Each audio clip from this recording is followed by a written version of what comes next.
સમાચાર ભરૂચથી પ્રાપ્ત થઈ રહ્યા છે, જ્યાં બોર્ડની પરીક્ષામાં શાળામાં હિજાબ કાઢવાનું કહેવાતા વિદ્યાર્થીઓ વિરોધ કરતા જોવા મળ્યા। મુસ્લિમ વિદ્યાર્થીનીઓને હિજાબ પહેરી પરીક્ષા આપતા અટકાવવામાં આવી। લાયન્સ સ્કૂલમાં હિજાબ કાઢવામાં કહેવાતા વિવાદ વકર્યો છે। વાલીઓએ પોલીસ સ્ટેશનમાં અરજી આપી। 80% ચહેરો સીસીટીવીમાં દેખાવવો જોઈએ તેવા આદેશ આપવામાં આવ્યા છે। સ્કૂલના આચાર્યને સસ્પેન્ડ કરવા વાલીઓએ માંગ કરી છે। તો બોર્ડની પરીક્ષા ચાલી રહી છે। અંકલેશ્વરમાં બોર્ડની પરીક્ષામાં હિજાબ પહેરીને વિદ્યાર્થીનીઓ પહોંચી। મુસ્લિમ વિદ્યાર્થીનીઓને હિજાબ પહેરી પરીક્ષા આપતા અટકાવાઈ।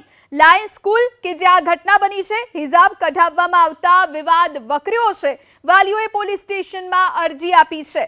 80% ચહેરો સીસીટીવીમાં દેખાવવો જોઈએ।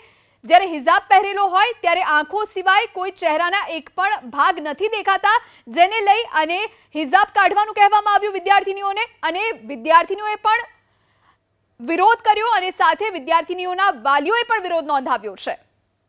ની અંદર કોઈ છોકરી તો મતલબ એ ચોરી કરતા પકડાઈ નથી કે હિજાબ ગલા કામ કરતી હતી કે ભાઈ ચોરી સર મારી વાત સાંભળો ભાઈ, એનો જે ફેસ દેખાવો છે કેમેરામાં, એ એનો ફેસ નથી દેખાતો। 80% ફેસ એમાં હિજાબમાં નથી જોવાતો।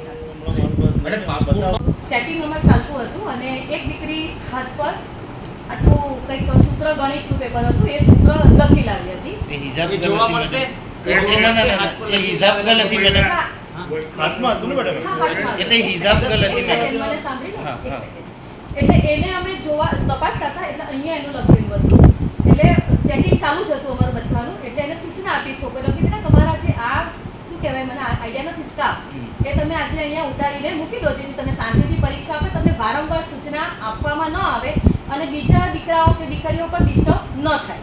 તમને સૂચના અમે એવી આપીએ કે બેટા તમારો ફેસ નથી દેખાતો, તમે થોડું ઉપર કરો, એટલે બીજા છોકરાઓ પણ ડિસ્ટર્બ થાય, એ ડિસ્ટર્બ ન થાય એટલા માટે આજે તમે અહીંયા ઉતારી દો। ઓકે મેડમ, એટલે તો એ લોકોએ ઉતારી દીધું। આ દીકરી ચેકિંગમાં લગભગ નથી આવી એટલે એ ક્લાસમાં પહોંચી ગઈ।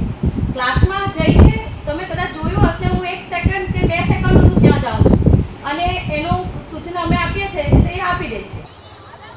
जी ये जो रजवात है हमारी, ये लायंस स्कूल अंकलेश्वर की में अभी हम लोग खड़े हैं। यहाँ पे कल जो अभी 10th और 12th के पेपर्स चल रहे हैं बोर्ड के, उसमें 10th के पेपर में कल मैथ्स का पेपर था बच्चों का, जिसमें स्कूल की गुजराती सेक्शन। તો આપણી સાથે પરીક્ષા નિયામક M.K. રાવલ ફોન લાઈન પર જોડાયા છે। સર, આપનું સ્વાગત છે। આ આખો નિયમ શું છે? એવો કોઈ ખાસ નિયમ નથી, પણ કોઈ પણ ભદ્ર પોશાક પહેરીને વિદ્યાર્થી પરીક્ષા કેન્દ્ર ઉપર આવી શકે છે। પોશાક બાબતે કોઈ વાંધો નથી કોઈને પણ, પરંતુ સીસીટીવીમાં 80% ચહેરો દેખાવવો જોઈએ એવા પણ આદેશ કરવામાં આવતા હોય છે। નહીં, એવું નથી, એવું કઈ નથી। આમાં ખાલી વેરિફિકેશન કરવાનું હોય એટલે કોઈ પણ મહિલા કર્મચારી જે છે એને રિસિપ્ટ સાથે એનું વેરિફિકેશન કરી લે, પછી આરામથી પેપર લખે, કોઈ વાંધો નથી કોઈને। એટલે વિદ્યાર્થીનીઓ જો હિજાબ પહેરીને આવવા માંગે તો આવી શકે? કોઈ પણ વસ્ત્ર ભદ્ર પોશાક જે છે પોતપોતાની રીતે પહેરીને આવવાની છૂટ છે। આમાં કોઈ યુનિફોર્મ હોતો નથી। આમાં પરીક્ષામાં કોઈ યુનિફોર્મનો આગ્રહ હોતો નથી। જી આભાર અમારી સાથે વાતચીત કરવા માટે। તો આવો કોઈ યુનિફોર્મ નથી હોતો વિદ્યાર્થીનીઓને કે પછી વિદ્યાર્થીઓને જે પણ પહેરીને, જે પણ પોશાક પહેરીને આવવું હોય એવો પોશાક પહેરીને આવી શકે। આ વાત પરીક્ષા નિયામક M.K. રાવલે ટેલિફોનિક વાતચીતમાં કહી છે। એટલે આવા કોઈ ખાસ નિયમ નથી।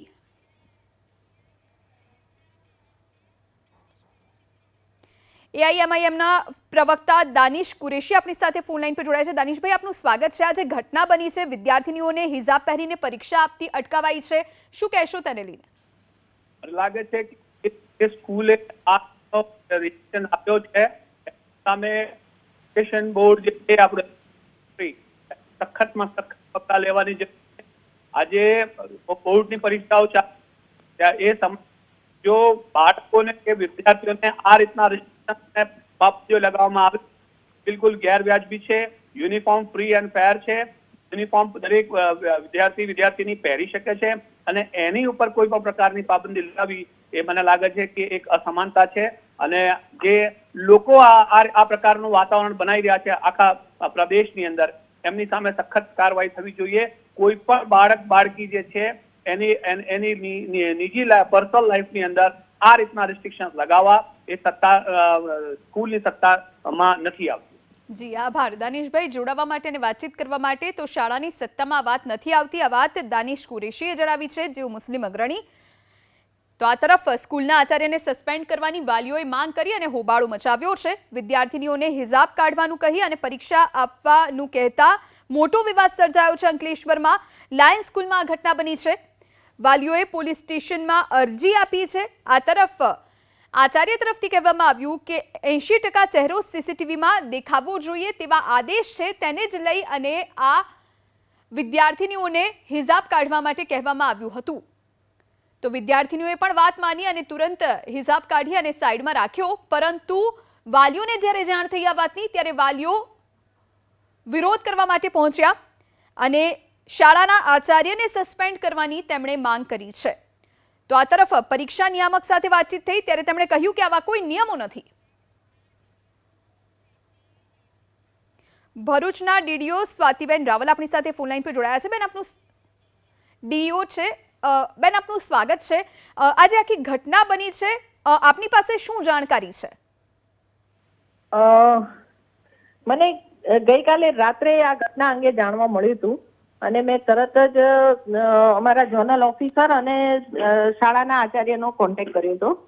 એટલે ઝોનલ ઓફિસરે મને જણાવ્યું કે દીકરીઓ કંઈક આ લોકો અંદર ચેક કરીને અંદર જવા દેતા હતા. એ વખતે એકાદ દીકરીના હાથ ઉપર એનો બોરખો હટાવતા હાથ ઉપર એણે ગણિતના સૂત્રો લખેલા હતા, એ રિમૂવ કરાવ્યા અને પછી થોડુંક ચેકિંગ સઘન કર્યું.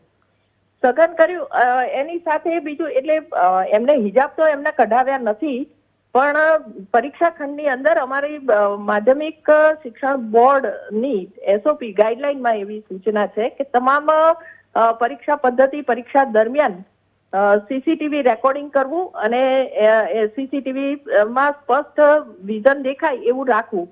એટલે આ વિદ્યાર્થીઓ જ્યારે પરીક્ષા આપતા હોય ત્યારે એમના ચહેરા સ્પષ્ટ કેમેરામાં દેખાવા જોઈએ, જેથી ડમી વિદ્યાર્થી પરીક્ષા નથી આપતો એવું ફલિત થાય. એટલે એ હેતુથી આ આચાર્ય બેને હિજાબ નહીં પરંતુ વિદ્યાર્થીનીઓના જે નાક ઉપર જે આંખ આગળ લગાવેલા હોય તે નકાબ કઢાવ્યા છે, હિજાબ નથી કઢાવ્યા. તેમ છતાં મને જો વાલી તરફથી હજી સુધી કોઈ ફરિયાદ મળી નથી. ફરિયાદ મળશે તો હું ઘટનાની તપાસ કરાવીશ અને યોગ્ય પગલાં લઈશ. બેન, જ્યારે પરીક્ષા નિયામક સાથે વાત થઈ અમારી, ત્યારે એમણે કહ્યું કે આવા કોઈ નિયમ નથી પોશાકને લઈને, જેને જે પહેરીને આવવું હોય એ પહેરીને આવી શકે અને પરીક્ષા આપી શકે. પોશાકને લઈને નિયમ નથી બેન, પોશાકને લઈને નિયમ નથી, પણ દેખીતી વસ્તુ છે કે સીસીટીવી નું રેકોર્ડિંગ આપણે શેના માટે કરતા હોય કે કોઈ ડમી વિદ્યાર્થી કોઈ પરીક્ષામાં ચોરી કરતું નથી અને કોઈ ડમી વિદ્યાર્થી બેઠેલો નથી. આ બેનના જો ચહેરા ઉપર નકાબ હોય તો એમનો ચહેરો પછી સીસીટીવીમાં કઈ રીતે દેખાય? અને તેમ છતાંય જો મને પરમિશન મળશે તો પછી નકાબ સાથે આપણે એલાઉ કરીશું. જી આભાર બેન અમારી સાથે જોડાવા માટે અને વાતચીત કરવા માટે. તો હવે આગળની કાર્યવાહી કરવામાં આવશે. હજુ સુધી વાલી તરફથી સ્વાતિબેન પાસે કોઈ ફરિયાદ નથી ગઈ. સામાજિક આગેવાન સોનલબેન જોશી આપણી સાથે ફોન લાઈન પર જોડાયા છે. સોનલબેન, આપનું સ્વાગત છે. આખી ઘટના જે અંકલેશ્વરમાં બની છે, બોર્ડમાં પરીક્ષા આપવા માટે વિદ્યાર્થીની પહોંચી હિજાબ પહેરીને અને આખો જે વિવાદ થયો છે, કેવી રીતે જોઈ રહ્યા છો આપ આ વિવાદને અને શું કહેશો? પહેલી વાત તો એ છે કે જયારે એક્ઝામ આપવા જઈએ ત્યારે મોઢું દેખાવું જોઈએ. જરૂરી નથી કે કોઈ ગાઈડલાઈન ન હોય. એનો મતલબ એવો નથી કે ગાઈડલાઈન નથી તો કોઈ મોઢે બાંધીને દુપટ્ટો બાંધીને કોઈ એક્ઝામ આપવા જતું રહે. એટલે જે પણ ટીચરે કીધું છે એ યોગ્ય કીધું છે. અગર એને મોઢું ખુલ્લું રાખવું જોઈએ. હિજાબની અંદર ખાલી બે આંખો દેખાતી હોય. ડમી વિદ્યાર્થીઓના પ્રશ્નો ઘણા બધા છે, કેવી રીતે લોકો એક્ઝામ આપે છે. અને ઇવન કદાચ એવું ન કહી શકે, મારી પાસે જે કેસ હતો કે ડોક્ટરની એક્ઝામ કોઈ બીજો ડોક્ટર આપવા ગયેલો હતો અને એને છેક દિલ્હી સુધી અત્યાર સુધી હજી કેસ એ માણસ લડી રહ્યો છે. એટલે આવું કોઈ અગર ગાઈડલાઈન ન હોય એનો મતલબ એવું નથી કે તમે તમારા મોઢા ઢાંકીને એક્ઝામ આપવા જતા રહો.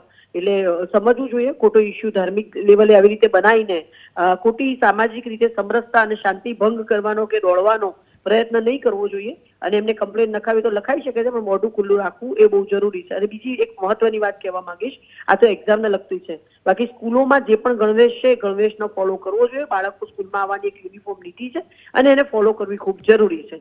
એક્ઝામમાં આવીને સીસીટીવીમાં આગળ મોઢું નથી દેખાતું અને ડમી વિદ્યાર્થી છે કાનમાં લોકો બ્લુટૂથ લગાવીને આવતા હોય છે, હેડફોન લગાવીને આવતા હોય છે, નીચે ફોન કનેક્ટેડ હોય, એમાં ચોરી થતી હોય, પાછળથી કાનમાં કોઈ બોલતું હોય તો એ લોકો સીસીટીવી ફૂટેજ અથવા ટીચરો કેવી રીતે એ જોઈ શકે? આવી કોઈ બાબતને સમજીને રિયાલિટી જોઈને એની ગંભીરતા લીધા વગર આવી રીતે કોઈ ખોટી ફરિયાદો કરીને અશાંતિ દોડવા માટેનો પ્રયત્ન કરતા હોય તે નહીં કરવો જોઈએ ને આવી રીતે હંમેશા મદદ કરવી જોઈએ. તમે પોતે વિદ્યાર્થી છો, તમને ખબર પડવી જોઈએ. આજે હું એઝ અ સોશિયલ એક્ટિવિસ્ટ તમારી સાથે વાત કરું તો મને સિમ્પલ ખબર પડે છે કે હિજાબની અંદર અગર બ્લુટૂથ વાળા કાનની અંદર કોઈ રાખેલું હોય અને નીચેથી કોઈ વ્યક્તિ એને પ્રશ્નોના જવાબ આપતું હોય, મોઢું ઢાંકેલું હોય ને હોઠથી એ ધીરે રહીને પૂછે તો શું આ યોગ્ય છે? આ યોગ્ય નથી. એટલે આ માટેના જે પણ એમને એક્શન લીધા અને આંખ અને મોઢું ખોલું રાખવાની વાત કરી એ બહુ જરૂરી છે. તો પછી કાલે કોઈ એવું કહે છે કે ભાઈ મને બી હું કાળી છું, હું ધોળી છું, મને કોઈ જાય નજર લાગે, મને કોઈ જોઈ જાય ગમતું નથી, તો પછી બધા આવું કરશે તો પછી સીસીટીવી કેમેરાનો શું મતલબ અને બીજી વસ્તુઓનો શું મતલબ? જી આભાર સોનલબેન અમારી સાથે જોડાવા માટે અને વાતચીત કરવા માટે. તો 80% ચહેરો સીસીટીવીમાં દેખાવવો જોઈએ એવા આદેશ છે. બીજી તરફ સ્કૂલના આચાર્યને સસ્પેન્ડ કરવાની વાલીઓએ માંગ કરી છે.